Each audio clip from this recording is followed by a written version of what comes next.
We introduced you to Lauryn Hill just after her 19th birthday. We were at the impromptu post-practice surprise party. When I got home, I told my parents that I was going to wear it around underneath all my clothes like it's a superhero uniform.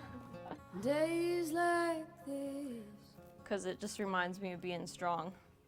Like to stay as strong as I was back then. The back then was her as a Lawrenceburg High School Tiger. Basketball had become her passion, but only because her soccer coach cut her as a goalie in her senior year, after not allowing a goal in her junior year. And she wrote a paper for English 101 entitled, When Everything Changed. Life isn't fair. People will always have things happen to them that will knock them down. But it's bouncing back to one's feet that's the most important part. So basketball it was. And on her 18th birthday, she committed to play at Mount St. Joe.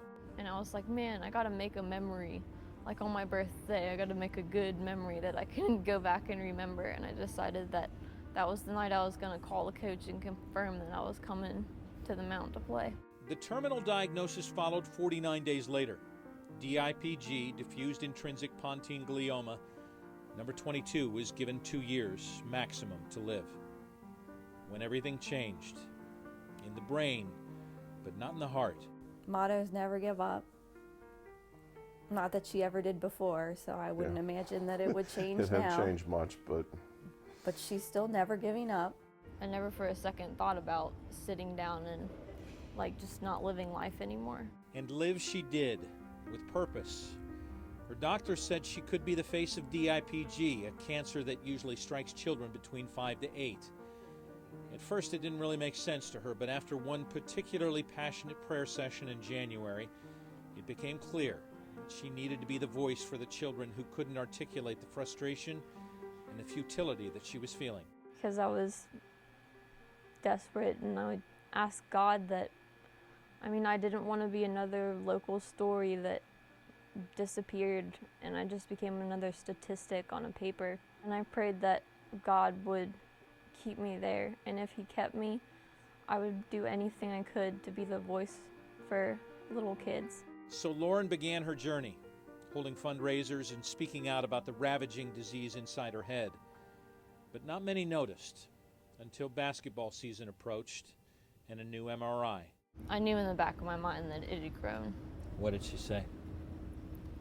Just, there's nothing they really do say, because I can't do anything. Given until December to live, Lauren was determined to play college basketball. At least one game.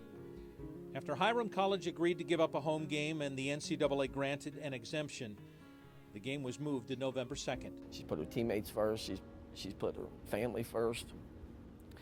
And just to give her that one last wish would be incredible from our program and our players. When we told Lauren's story, it became a goal not for Lauren or for her coach or her teammates. It became a goal for Cincinnati and then the nation to see Lauren play. The game moved to the Cintas Center, sold out to 10,000 fans in less than an hour. And on November 2nd, Lauryn Hill played college basketball. The screen comes, the ball goes down to Lauryn Hill, and the layup is good. A layup for Lauren. And number 22, we will remember that layup forever. One layup to open the game. The rebound, Dennis, back to Lauren. She goes back up and got it. And one to close it. She, of course, corrected me during the broadcast. Let's not call it my last game. You want to go some more? This is my first collegiate game. She would play in 4 games before calling it a career, including a pair on the floor where she dreamed about squeaking those shoes. The Harrington Center of Mount St. Joe. 5 baskets in all. Her point total, a perfect 10. Lauren had a goal to raise awareness and cancer research funding. DIPG has taken away way too many lives, but now with your help, you can do Layup for Lauren's challenge. And that superhero that she wanted to feel like was born. Network interviews, international celebrity. Lauren was making good on everything she said she would. I'm just so happy that it's having this big of an impact. And I want to thank everyone for donating and helping research. The face for DIPG, the voice for the voiceless children, and the name behind the donations to fight the battle against pediatric cancer. I'm not fighting for myself. I'm fighting for others, and I'm fighting for the future. Because if we find a cure for DIPG, the home run cure, we can cure all cancers. On February 6th, in a private ceremony for family, teammates, and friends, Lauren was presented with an honorary doctorate of humane letters from Mount St. Joe's. The Doctor of Humanity at 19 seemed appropriate. You have accomplished much, even more than most of us here could imagine accomplishing in our own lives. She was a huge gift from God, and if he takes her back, then we'll have to deal with it. But why we had her for 19 years, she was ours. From the time I met her until the time she left us, Lauren Hill changed very little. The cancer changed her appearance, but it couldn't change her heart or her desire to serve others and make a real difference.